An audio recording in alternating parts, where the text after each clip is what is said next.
D'abord, le cinéma, qu'est-ce que c'est?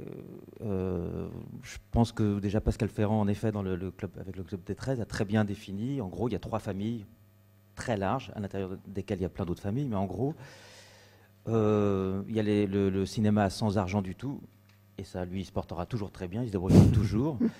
Cette année, il y a un des chefs-d'œuvre de l'année, c'est le film d'Alain Cavalier, Irène, fait avec sa petite caméra DV, et c'est magnifique, c'est très beau, ça a coûté juste le report sur film, il a tiré 2 copies, voilà, magnifique. Ça y aura toujours des francs-tireurs comme ça, donc très bien. Il y a des énormes machines, le spectacle, mais ça c'est toute l'histoire du cinéma, de Méliès, les 10 commandements, donc aujourd'hui c'est des effets spéciaux absolument incroyables, très sophistiqués, et je suis très admiratif et très grand public, c'est ma culture, je ne viens pas d'un milieu intello du tout, donc très bien. Déjà, la production n'est pas. On ne produit plus les films de la même façon. Je pense que c'est fini le temps de Claude Berry, qui produisait Les Charlots. Et avec ce succès-là, il produisait L'homme blessé de Chéreau ou Tess de Polanski.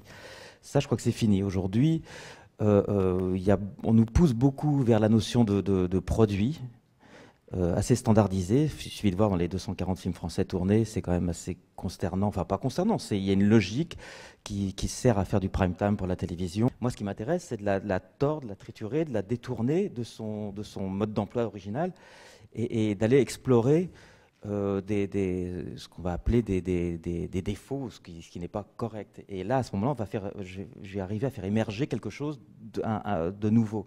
Mais pour ça, il faut qu'il y ait un imaginaire, il faut que ça serve un propos. Votre travail de directeur de la photo, en gros en post-production, soit totalement changé, parce que c'est possible, et vous y participez au moment bien de sûr, bien sûr. Oui, et on bien vous sûr, dit pas, essentiel. c'est pas la peine de faire trop d'efforts au niveau du tournage, mais de toute façon on rattrapera tout ça en post-production. Non, parce que ça, je sais bien me défendre, parce que ça, je sais que c'est une arnaque absolue.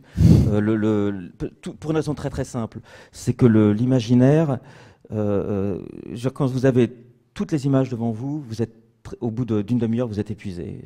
Et l'imaginaire surtout se bloque, et on commence à rentrer dans des schémas de logique de fonctionnement. L'imaginaire des plans inventés jour après jour, avec imprégné de l'ambiance, de l'impression sur le plateau, sera toujours beaucoup plus riche. C'est le côté collectif aussi qui donne aussi la richesse de l'inventivité. Et très souvent, c'est la décision du tout dernier moment qui fait que c'est la magie qui va se passer.